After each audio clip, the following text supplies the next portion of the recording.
ಗಣರಾಜ್ಯೋತ್ಸವ ಪರೇಡ್ಗೆ ಕೇರಳ ಸರ್ಕಾರ ಕಳುಹಿಸಿದ್ದ ಬ್ರಹ್ಮಶ್ರೀ ನಾರಾಯಣ ಗುರುಗಳ ಸ್ತಬ್ಧಚಿತ್ರ ತಿರಸ್ಕಾರ ವಿರೋಧಿಸಿ ಮೂಡಬಿದ್ರೆ ವಿಧಾನಸಭಾ ಕ್ಷೇತ್ರದ ವಿವಿಧ ಬಿಲ್ಲವ ಸಂಘಗಳಿಂದ ಸ್ತಬ್ಧಚಿತ್ರ ಹಾಗೂ ವಾಹನ ಜಾಥಾ ನಡೆಯಿತು. ಮೂಡಬಿದ್ರೆ ಬಿಲ್ಲವ ಸಂಘದಲ್ಲಿ ಗಣರಾಜ್ಯೋತ್ಸವ ಆಚರಣೆಯ ಬಳಿಕ ನಾರಾಯಣ ಗುರುಗಳಿಗೆ ಪೂಜೆ ಸಲ್ಲಿಸಿ ಜಾಥಾಕ್ಕೆ ಚಾಲನೆಯನ್ನ ನೀಡಲಾಯಿತು.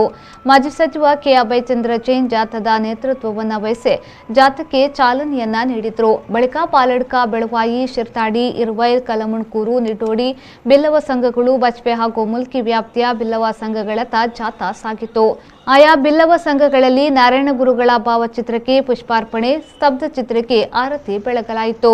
ಬಿಲ್ಲವ ಮಹಾಮಂಡಲದ ಅಧ್ಯಕ್ಷ ರಾಜಶೇಖರ್ ಕೋಟ್ಯಾನ್, ಮೂಡಬಿದ್ರೆ ಬಿಲ್ಲವ ಸಂಘದ ಅಧ್ಯಕ್ಷ ಪಿಕೆ ರಾಜಪೂಜಾರಿ, ಯುವ ಕಾಂಗ್ರೆಸ್ ನಾಯಕ ಮಿಥುನ್ ರೈ, ಮೂಡಬಿದ್ರೆಯ ಬ್ಲಾಕ್ ಕಾಂಗ್ರೆಸ್ ವೆಲಿಯರೆನ್ಸ್ ಸಿಕ್ವೇರಾ, ಮುಲ್ಕಿ ಬ್ಲಾಕ್ ಕಾಂಗ್ರೆಸ್ ಅಧ್ಯಕ್ಷ ಮೋಹನ್ ಕೋಟ್ಯಾನ್, ಪುತ್ತಿಗೆ ಗ್ರಾಮ ಪಂಚಾಯತ್ ಅಧ್ಯಕ್ಷ ಪ್ರವೀಣ್ ಶೆಟ್ಟಿ ಮತ್ತಿತರರು ಈ ವೇಳೆ ಉಪಸ್ಥಿತರಿದ್ದರು.